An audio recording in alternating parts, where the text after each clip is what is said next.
आज आईपीसी का एक बड़ा ही इम्पोर्टेंट चैप्टर हम लोग लेकर आए हैं आपके सामने, चैप्टर नंबर 17।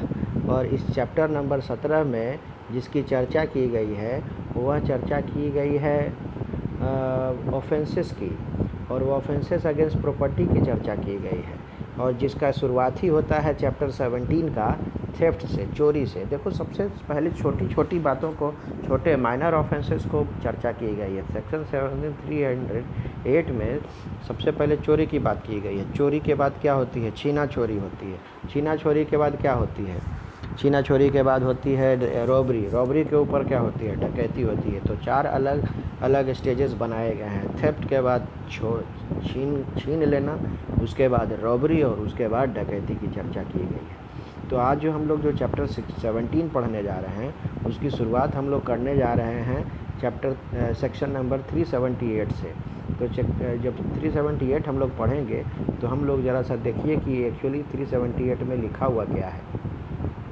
तो 378 को हम लोग थोड़ा सा देखते हैं। तो यह कह रहा है कि whoever, कोई भी, इंटेंडिंग, जिसका इरादा है, क्या चीज़ का इरादा है? उसका इरादा है टेक करने का।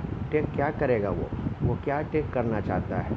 वह जो है वह डिजॉनेस्टली मूवेबल प्रॉपर्टी को टेक करना चाहता है। तो मूवेबल प्रॉपर्टी को टेक करना मतलब क्या होता है? जैसे गिव बोला मतलब देना, तो टेक मतलब लेना। तो टेक मतलब लेना चाहता है। क्या लेना चाहता है वो?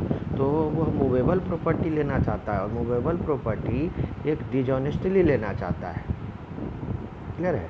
डिजॉनेस्टली लेना चाहता है। अब जो देखना है कि वह ले तो लिया, लेकिन क्या उसने उस व्यक्ति से कंसेंट लिया था? तो नहीं, उस व्यक्ति से उसने कंसेंट नहीं लिया था। और ले तो लिया है। अब लेने के बाद देखिए, अभी हमने बोला कि whoever टेक्स के बाद अब ये लिखा हुआ है कि वो उस प्रॉपर्टी को मूव भी कर देता है। ठीक है, ले लिया और उसके बाद उसको मूव कर दिया। ठीक है, मूव्स दैट प्रॉपर्टी।